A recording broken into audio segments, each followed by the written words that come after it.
Comment trouver le détachement tout le temps?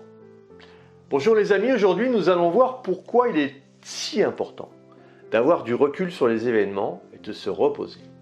La plupart des personnes qui courent après le temps n'ont pas une minute pour souffler, qui aimeraient que la journée comporte 36 heures, sont des personnes qui ne se posent jamais.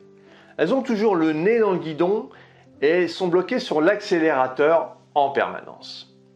Le souci, c'est que l'organisme est une formidable machine dont il faut prendre soin. Le rythme que nous adoptons doit être régulier et organisé avec des temps forts et des moments de détente. Si vous ne respectez pas ces temps calmes, vous risquez un gros pépin de santé. Mon rôle n'est pas de vous faire peur, mais de vous permettre de souffler, de ralentir votre course. D'ailleurs, pour courir le marathon, vous n'êtes pas en sur-régime sur toute la course. Bien sûr que non. Vous courez de façon régulière. Vous connaissez l'adage, qui veut aller loin ménage sa monture. Alors, comment trouver ce laps de temps pour s'occuper de vous, faire le point, redéfinir votre stratégie et laisser souffler votre corps? Le syndrome d'épuisement professionnel n'est toujours pas défini médicalement, mais évalué et pris en charge en France. Un mal-être qui fait parfois craquer.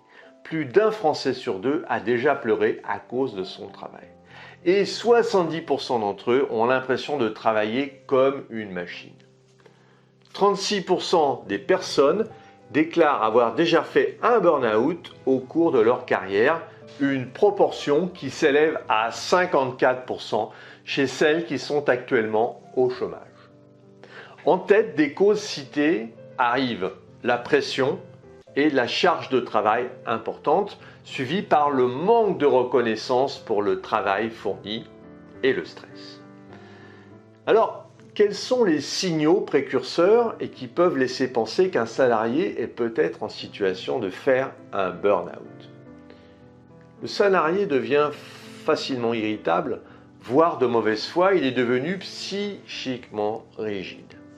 Il se sent vite fatigué, il pense manquer d'énergie, de moyens ou de temps pour accomplir une tâche demandée qu'il réalisait sans problème auparavant.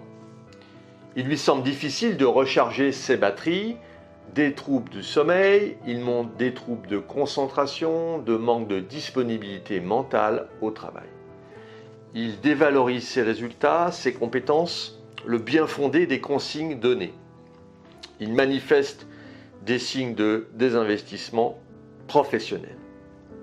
Des oublis, des retards, des absences, des arrêts de travail, voire des accidents dus à de la maladresse, de l'inattention ou même au non-respect des consignes de sécurité. On va voir quelles sont les solutions. Alors, il faut du repos, arrêt de maladie par un médecin généraliste, du calme pour méditer, des respirations profondes, une reconstruction identitaire en thérapie. La prise en charge d'un burn-out peut impliquer une psychothérapie. La relaxation, la méditation sont indiquées pour réduire le stress et l'anxiété. Il est possible aussi d'avoir recours à des techniques telles que la sophrologie, de pratiquer des exercices de respiration. De la psychologie positive, qui s'apparente à la méthode Coué, un des exercices habituellement recommandés consiste à se rappeler, avant le coucher, 3 bons moments de la journée. Sourire ou chanter apaise l'esprit, cela permet de mieux savourer les belles choses de l'existence et de rendre de meilleure humeur, plus positif, sans compter que cela s'avère contagieux pour son entourage. Un nouveau projet professionnel, psychologue du travail, avec une aide de la reprise du travail, du médecin du travail. La pratique régulière d'un sport peut s'avérer très utile. Si nécessaire, un médecin peut prescrire un traitement médicamenteux à base d'anxiolytiques. Revoir ses priorités de vie, redéfinir des objectifs personnels, apprendre à dire non, déléguer plus, utiliser des outils gain de temps, réorganiser son agenda, planifier des moments off qui permettent de se retrouver avec soi-même. Si vous voulez aller plus loin dans la gestion de votre temps. Et puis pour vous remercier d'avoir suivi cette vidéo, j'ai mis à votre disposition 1 heure de formation sur le fonctionnement de votre cerveau et la préparation mentale. Laissez-moi votre adresse email pour que je vous l'envoie. Et puis retrouvez-moi sur le site internet www.lessecretsdechronos.com. Abonnez-vous à la chaîne, mettez-moi un pouce bleu, likez, commentez, partagez. Et puis si vous voulez qu'on aborde ensemble vos problématiques, eh bien je vous ai mis un lien dans la description vers un diagnostic coaching avec moi offert d'1 demi-heure. Voilà, mais je vous dis à très vite les amis.